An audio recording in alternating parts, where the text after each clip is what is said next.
जय हिंद। आप में से बहुत से लड़कों ने कमेंट कर करके ये बात पूछा कि सर टूर ऑफ ड्यूटी को अच्छे से समझा दीजिए। तो चलिए समझते हैं हम लोग टूर ऑफ ड्यूटी के बारे में।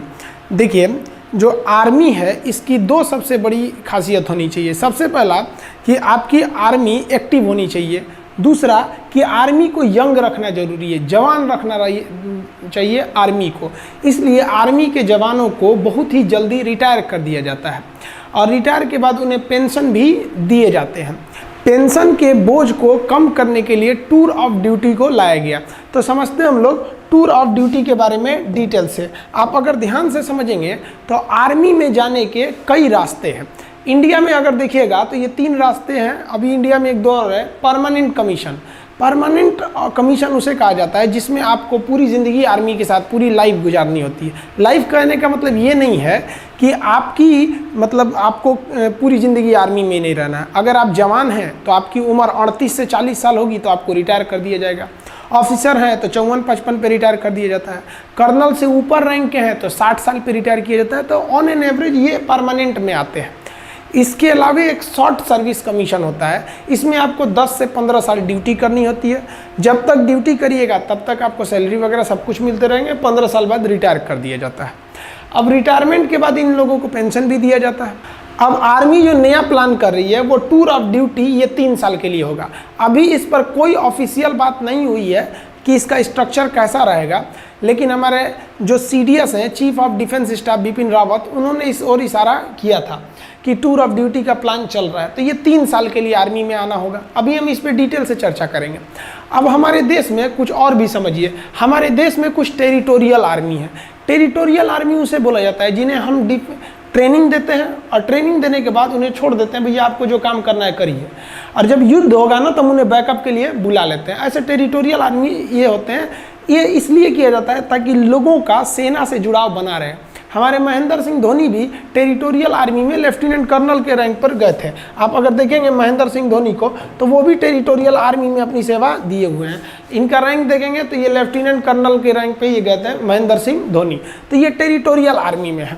तो ये तो पहले से चल रहा है टेरिटोरियल आर्मी हमारा।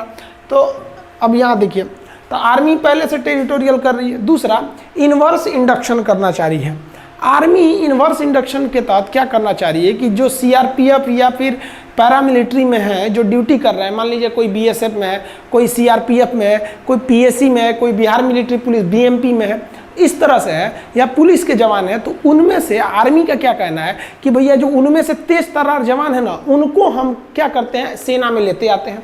कहते हैं कि भैया एक काम करो, तुम चलो 5 साल के लिए तुम सेना में चलो। 5 साल तुमको सेना में ड्यूटी कराते हैं। ऐसा नहीं कि डायरेक्ट ले आ देंगे, उन्हें भी ट्रेनिंग दिया जाएगा, पूरा फौजी बनाया जाएगा और फिर सेना में लाएंगे। 5 साल बाद उन्हें कह दिया जाएगा भैया आप जहाँ थे, जैसे पुलिस में थे तो पुलिस में चले जाइए और हमसे पेंशन मत मांगिए, क्योंकि हम आपको 5 साल के लिए ना बुलाए हैं, हम तो आपको और बेहतर कर दिए हैं और बेहतर करके लौटा रहे हैं। आप जिस डिपार्टमेंट में थे वहाँ और जाके एकदम अच्छे से ड्यूटी कीजिएगा। तो ये भी एक तरह का अच्छा है। अब उनको तो पेंशन वो गवर्नमेंट देगी जिधर से वो आए हैं, पैरामिलिट्री में से। आर्मी ने अपने सेना में 5 साल ड्यूटी भी करा लिया और वापस भी कर दिया, आर्मी का पेंशन भी बच गया। तो वो इन्वर्स इंडक्शन पे भी विचार कर रही है। इसी के तहत NCC को भी बैकअप में तैयार करके रखा जाता है कि अगर बहुत ज़्यादा हम लोग कैजुअलिटी हो गई लड़ाई के समय, तो एक बैकअप के लिए हम NCC को भी रख सकते हैं। मैंडेटरी सर्विस हमारे देश में नहीं है। इजराइल में है क्या कि इजराइल में आपको लगभग 2.5 साल सेना में जाना ही जाना है। हम ये नहीं कर सकते मैंडेटरी सर्विस, क्योंकि एक जवान को ट्रेनिंग करने में काफ़ी खर्च आते हैं और हमारे पास इतने पैसे नहीं हैं कि इतने बड़ी जनसंख्या को हम मैंडेटरी सर्विस या मैंडेटरी आर्मी सर्विस के लिए ट्रेनिंग दे सके। तो ये तो हमारे देश में पॉसिबल ही नहीं है कि हम पूरे देश की जनता को अनिवार्य रूप से सेना की ट्रेनिंग दे सके। इन्वर्स इंडक्शन क्या है समझा दिए। टेरिटोरियल आर्मी केवल सेना का मनोबल बढ़ाने के लिए इसमें VIP लोग को शामिल कर दिया जाता है। अब मेन जो है वो हमारी बात चल रही है किस पर, टूर ऑफ आर्मी पर, टूर ऑफ ड्यूटी पर। इसके तहत केवल 3 साल के लिए लाया जाएगा। अब आप कहिएगा कि सर 3 साल में फ़ायदा क्या होगा। देखिए, मान लीजिए अगर इस साल 1000 लोगों को भर्ती किए, फिर अगले साल 1000 लोग, फिर अगले साल 1000 लोग, 3 साल में हमारे पास कितने हो गए, 3000। अब अगले साल तो जो पहले आए थे वो तो रिटायर होंगे, फिर 3000 आ जाएंगे। तो इस तरह से हमारे पास हमेशा एक रेगुलर आर्मी बनी रहेगी और ये आर्मी को हमें क्या नहीं देना पड़ेगा, पेंशन भी नहीं देना पड़ेगा। अभी हम पेंशन पे आएंगे, चर्चा करेंगे। अब थोड़ा सा हम आगे समझते हैं टूर ऑफ ड्यूटी में, ध्यान से समझिए इस टूर ऑफ ड्यूटी के बारे में समझिए। ये एक तरह का इंटर्नशिप है। इंटर्नशिप क्या होता है कि आपको किसी खास काम के लिए और खास फिक्स समय के लिए जब बुलाया जाता है तो उसे इंटर्नशिप कहते हैं। इससे सेना हमेशा जवान रहेगी, यंग रहेगी। जैसे मान लिया कि हमने 1 साल के लिए 1 लाख लोगों को किस में भर्ती किया, टूर ऑफ ड्यूटी में, इस साल भर्ती किया, फिर अगले साल 1 लाख को भर्ती कर लेंगे, फिर अगले साल 1 लाख को कर लेंगे, यानी 3 लाख हमारे पास आ गए सब। फिर अगले साल इधर 1 लाख को रिटायर करेंगे तो फिर 1 लाख को भर्ती भी तो कर लेंगे। और जिसको हम रिटायर किए उसको तो पेंशन देना नहीं है कि भैया हम 3 साल ड्यूटी कराए हैं। अब ध्यान से समझिएगा जी, ऐसे करके हमारे पास 3 लाख का स्टॉक बचा और ये 3 लाख की जो आर्मी है एकदम यंग है। 18 साल के लड़कों को भर्ती करेंगे, 18, 19, 20, 21, तो ये 3 साल का 18 से 21 साल का 18 से 21 साल के लड़कों को शादियों ब्याह नहीं हुआ रहता है, एकदम यंग गरम खून रहता है। अब बॉर्डर के फ्रंट लाइन पे खड़ा करेंगे ना, देशभक्ति राष्ट्रवाद तो कूट कूट के भरा है, समझ में। अब जैसे कोई परिवार वाला आदमी है, सेना हमारी हर उम्र के जवान बहादुरी से लड़ते हैं, लेकिन जो 40-50 साल एज हो गया उन पे जिम्मेदारियां हैं, उनके बाल बच्चे हैं, वो भी इंसान हैं, वो भी हमारे लिए लड़ते हैं। तो एक उनके ऊपर जिम्मेदारी है। एक वो जो नया नया छोड़ा जाता है, इसमें कोई जिम्मेदारी नहीं, ना आगे नाथ ना पीछे पगा, गोली चलाया रे तुम हम पे, वो चलाएगा हमसे चुरा बम मार देंगे यहाँ पे। तो ये आर्मी को यंग रख सकते हैं। इससे आर्मी को डबल फायदा कि आर्मी हमेशा यंग रह गई और जो रिटायर हुए उन्हें सैलरी भी नहीं देना है, और आर्मी कम भी तो नहीं होगी ना भैया। हर साल हम 1-1 को रखे रहेंगे, हमेशा हमारे पास 3 लाख की एक टूर ऑफ आर्मी की, टूर ऑफ ड्यूटी की फौज बड़ी रहेगी। समझ में आया कि नहीं आया? अब आप कहिएगा कि सर वो जो 3 साल बाद रिटायर कर देंगे और उसको पेंशन भी नहीं देंगे तो लड़का कहाँ जाएगा? तो देखिए भैया, इसमें सेना विचार कर रही है कि हम इस तरह से एंट्री कराएंगे कि जैसे कोई लड़का ग्रेजुएट हो गया है, तब आओ भैया 3 साल ड्यूटी करो और जाओ। और सरकार एक नियम बना देगी कि कोई भी एसएससी, रेलवे, बैंक वगैरह वो इन लड़कों को आरक्षण दे जो मतलब आर्मी की ट्रेनिंग कर ली है। क्यों?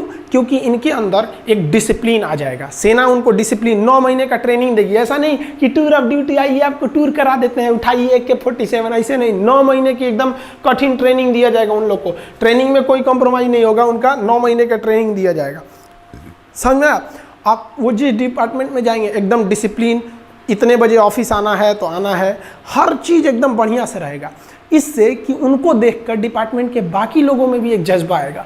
और आप खुद देखिए ना, हम लोग, आप हो या हम हो, जब भी कहीं जाते हैं तो बगल में कोई फौजी रहता है तो अपने अंदर से एक आत्मसम्मान का दिल, वो आदमी हाथ उठाकर सैल्यूट नहीं करता है, लेकिन अपने दिल से पूछेगा आदमी, उन्हें दिल से सैल्यूट करता है कि इनके बदौलत हम लोग अपने घरों में सुरक्षित हैं। तो जहां वो ड्यूटी करने जाएंगे वहां भी लोगों का सेना के प्रति इज्जत बढ़ेगा और वो भी लोग चाहेंगे कि हम भी अपने नेक्स्ट जनरेशन को सेना में भेज सकें। तो एक आर्मी है, एक काफ़ी अच्छा बैलेंस बना के कर रही है। आखिर आर्मी को ऐसी ज़रूरत क्यों पड़ी? अब आप कहिएगा, यहाँ एक नेगेटिव पॉइंट ये आता है कि अगर हम 3 साल ड्यूटी करा के निकाल देते हैं तो जितने भी आएंगे, हमारी सेना यंग तो रहेगी लेकिन एक्सपीरियंस नहीं हो पाएगा। देखिए, जवान रहना भी ज़रूरी है, एक्सपीरियंस का भी रहना ज़रूरी है। कहीं कहीं जोश और जुनून काम नहीं आता है, एक्सपीरियंस काम आता है। तो इसीलिए आर्मी विचार कर रही है कि हम अपनी आर्मी में 40%, 30 से 40% फौज को टूर ऑफ ड्यूटी के तहत रखेंगे ताकि ये लोग जवान रहें, और बाकी 60% फौज हम फुल परमानेंट सर्विस वाले रखेंगे ताकि इनके पास एक्सपीरियंस रहे। तो आर्मी हर तरह के मैटर पर विचार कर रही है। याद रखिएगा, अभी ये विचार हो रहा है, कंफर्म अभी नहीं हुआ।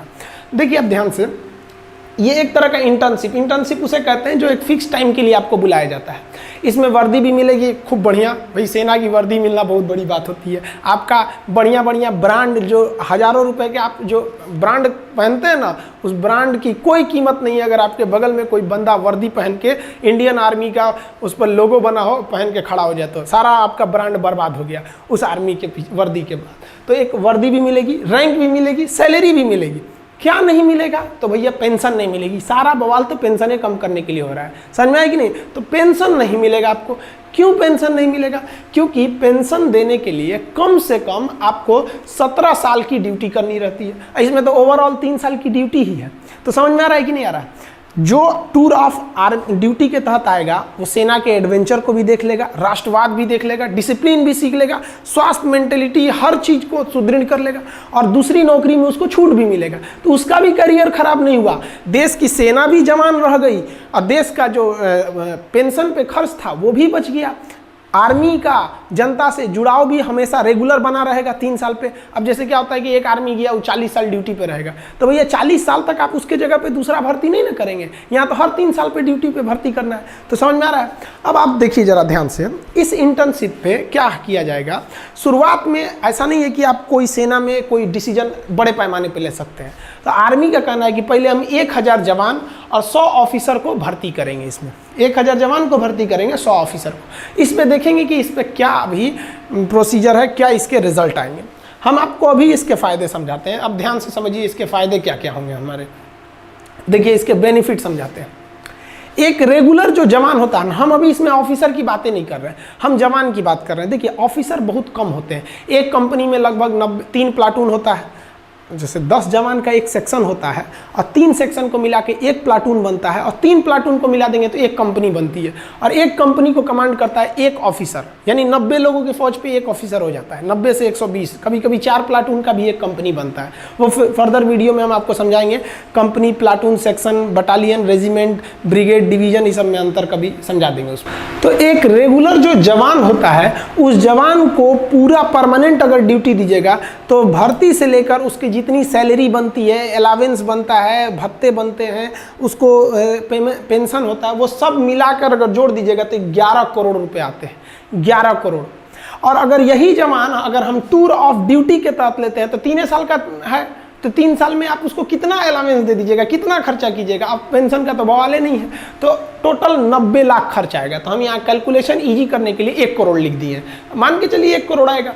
तो सोचिए जो रेगुलर जवान है वो 11 करोड़ और जो टूर ऑफ ड्यूटी पे आ रहा है 1 करोड़, यानी एक जवान पर कितना बचेगा हमको, 10 करोड़ बचेगा। दूसरा, ये तो पैसा बच ही गया। दूसरा, ये जो फुल समय ड्यूटी करेगा, जैसे मान लीजिए कि हम ही आर्मी में भर्ती हो जाए तो अभी हम अच्छे से ड्यूटी कर सकते हैं, लेकिन 10 साल बाद क्या बुढ़ा जाएगा आदमी, अच्छे से नहीं ना ड्यूटी हो पाएगी, उतने बेहतरीन ढंग से नहीं हो पाएगा जितना एक यंग आदमी कर सकता है। तो इससे डबल फायदा टूर ऑफ ड्यूटी से। एक जवान के पीछे 10 करोड़ बच गया और सेना पूरी तरह जवान है, एकदम यंग है। समझ में आया कि नहीं? तो ये हो गया इससे फायदा। अब देखिए जरा ध्यान से, स्टार्टिंग हम लोग ट्रायल जो करने जा रहे हैं, शुरुआत में हम लोग 1000 सैनिकों को भर्ती करेंगे। तो देखिए बेनिफिट क्या होगा, हम 1000 सैनिकों को भर्ती करने जा रहे हैं। एक सैनिक पर कितना बेनिफिट है, 10 करोड़ का, तो 1000 पर कितना हो जाएगा, उसमें 10 से गुणा कर दीजिए, 10,000 करोड़। 10,000 करोड़ की बचत आ जाएगी, क्योंकि एक सैनिक पर हमारा बचत हो रहा है 10 करोड़ का, तो 1000 सैनिकों पर बचत कितना हो जाएगा, इसमें 10 से गुणा करेंगे तो 10,000 करोड़ का बचत हो जाएगा हम लोग को।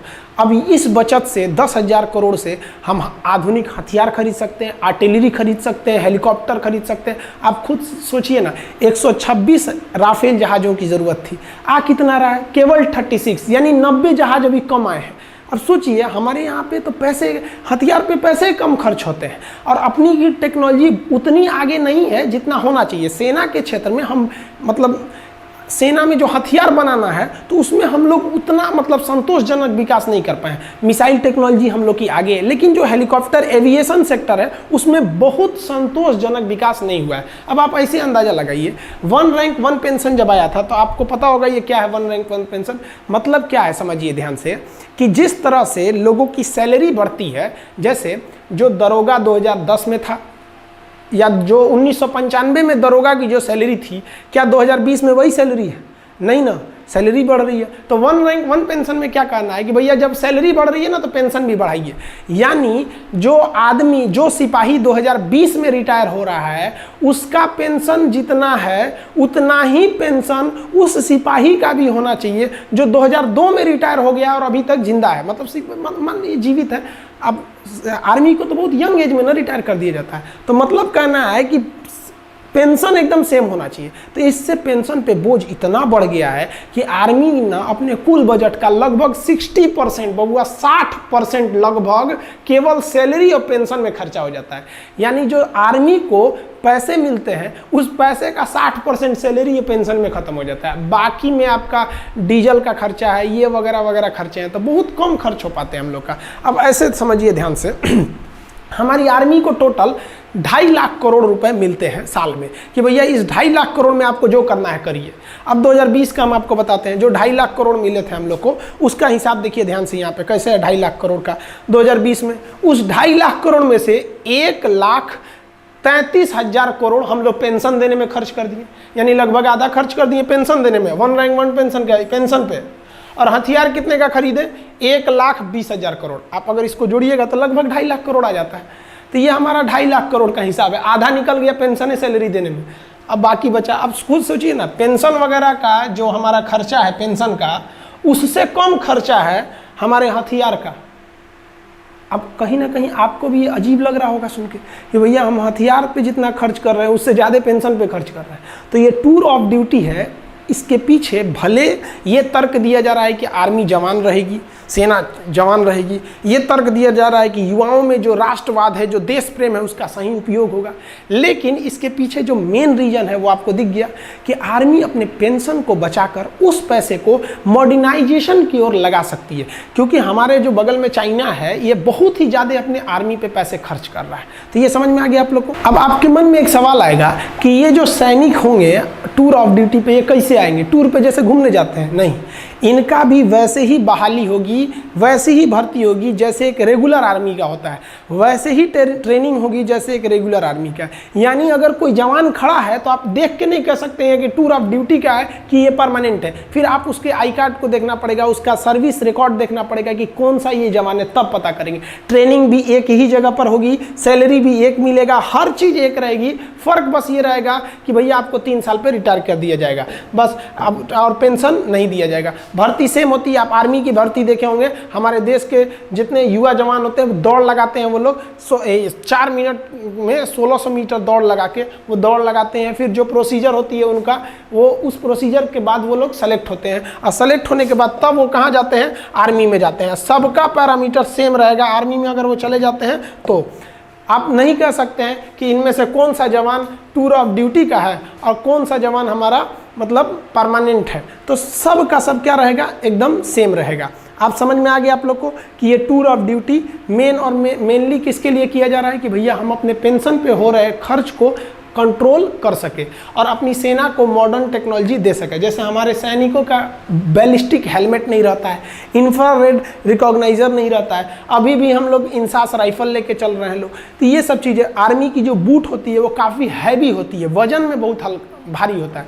अभी कई ऐसे बूट आ गए हैं आर्मी के पास, जैसे अमेरिकन सोल्जर का दिखेगा तो बूट बहुत मजबूत रहता है जूता, और भारी नहीं रहता है। हमारे सैनिकों का बूट मजबूत है लेकिन भारी है। तो भैया उसके लिए क्या चाहिए? पैसे चाहिए। तो हम लोग का आधा पैसा तो सैलरी पेंशन पे ख़त्म कर दे रहे हैं। तो आई होप आप समझ गए होंगे टूर ऑफ आर्मी का। बाकी आर्मी में हथियार वगैरह कौन से होते हैं, कैसे आप देख सकते हैं, देख के कैसे पहचान जाएंगे कि AK-47 है कि SLR है कि 303 है कि इंसास है, पिस्टल, माउजर, इस सब में क्या क्या डिफरेंस होता है, इस सब के बारे में हम आपको वीडियो बना देंगे। बहुत से लड़के कर रहे हैं प्लेलिस्ट बनाने के लिए, तो उसको भी बना देंगे, और प्लेलिस्ट में हम आपको डिफेंस में आपको हर एक चीज़ हथियार वगैरह के बारे में भी समझा देंगे, ताकि युवाओं के प्रति एक जिज्ञासा रहती है कि हमारी आर्मी क्या कर रही है। आई होप आप समझ गए होंगे। समझ में आया? एक सैल्यूट हमारे भारत के वीर जवानों के लिए। जय हिंद।